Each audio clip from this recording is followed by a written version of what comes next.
Bueno, ahora vamos a hablar sobre el movimiento rectilíneo uniformemente acelerado y la segunda ley de Newton. Para empezar, tenemos el mismo caso del caso anterior, bueno, el mismo caso anterior, donde tenemos un objeto que se desplaza por una superficie sin rozamiento. La diferencia de el movimiento rectilíneo uniformemente acelerado y el movimiento rectilíneo uniforme es que en lo anterior, con el movimiento rectilíneo uniforme, la velocidad es constante. En este, la velocidad va a ser una variable, es decir, que va a variar a través del tiempo. Y esto es dado por la aceleración.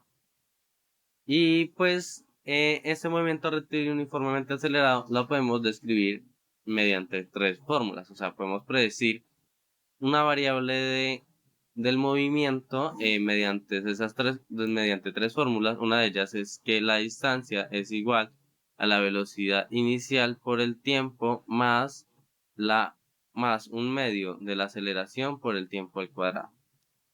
También podemos decir que la velocidad final al cuadrado es igual a la velocidad inicial al cuadrado más dos veces la aceleración por la distancia. Y otra es la velocidad final igual a la velocidad inicial más a la aceleración por el tiempo. Y si nos damos cuenta, tenemos tres fórmulas, dos de ellas nos hablan de la velocidad final o toman también la velocidad final como una de las variables que se pueden hallar. Pero la diferencia es que una de ellas nos habla sobre la distancia, bueno, una de ellas contiene la distancia y otra de ellas contiene el tiempo. Eso en dado caso, pues que nos den la variable de la aceleración y la distancia, pero no nos den el tiempo, podemos hallar la velocidad final.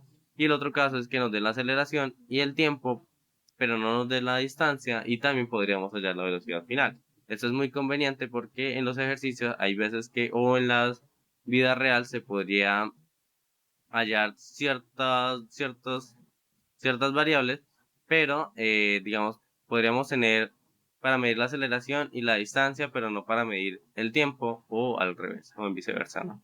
Entonces, ahora, vemos que este objeto, digamos, en el caso anterior podría desplazarse 3 metros sobre segundo, o sea que por cada segundo recorre 3 metros. En este dado caso, pues ahora va a poder recorrer mucha más distancia, pero lo más importante es que la velocidad va a estar variando a través del tiempo. En dado caso, es que si la aceleración de este objeto fuera 1 metro sobre segundo, la velocidad en cada segundo recorrido será 1 metro sobre segundo más grande. Es decir, que en un segundo la velocidad, vamos a sacar velocidad y tiempo, la velocidad va a ser 1 metro sobre segundo. En 2 segundos será 2 metros sobre segundo más rápido. En 3 segundos será 3 metros sobre segundo mucho más rápido. Así, en dado caso, hasta que eh, n metros sobre segundos en un tiempo n, claramente. Un caso particular, un caso de la vida real, es la gravedad. La gravedad, si nos damos cuenta, es 9,8 metros sobre segundo o 9,81 metros sobre segundo al cuadrado.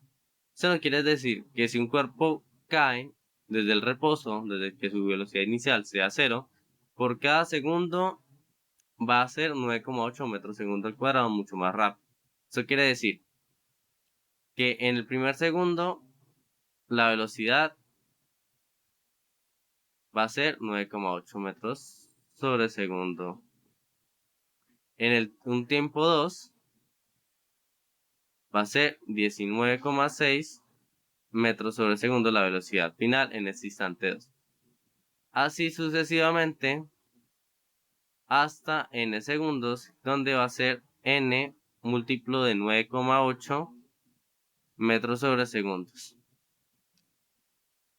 ¿Sí? O sea, en dado caso que fuera 10 segundos, 10 por 9,8 serían 98 metros sobre segundo para 10 segundos.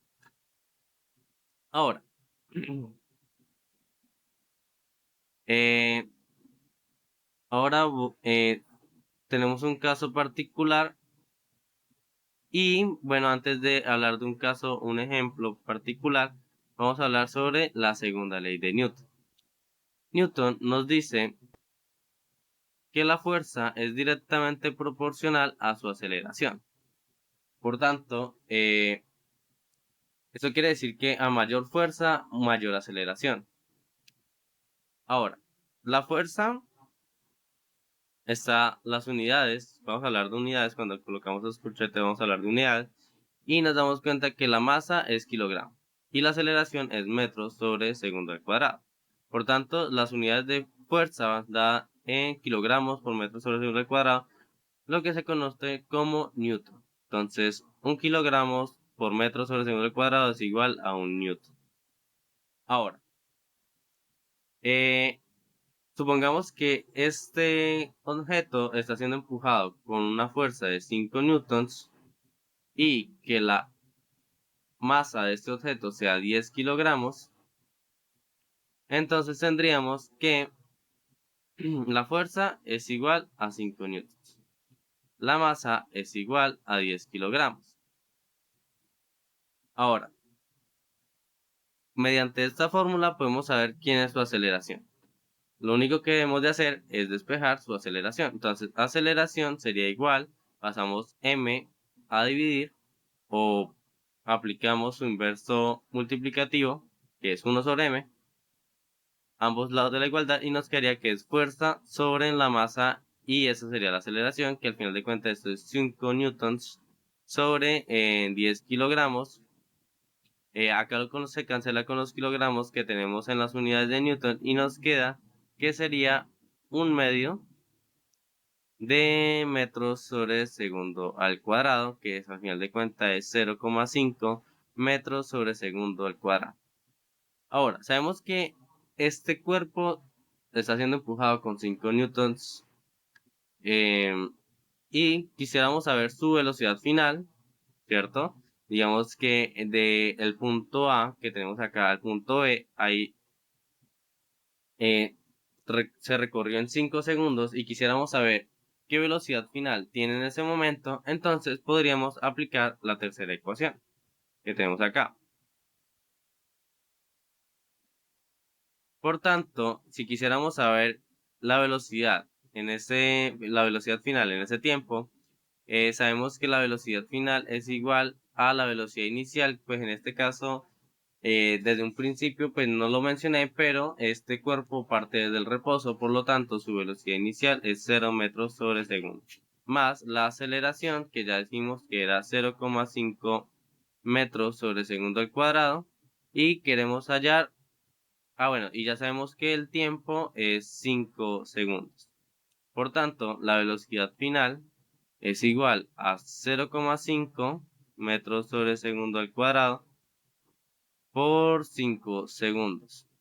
Cancelamos el cuadrado, bueno, simplificamos, y nos queda que es velocidad final igual a, bueno, 5 por 0,5 es la mitad de 5, 2,5 metros sobre segundo.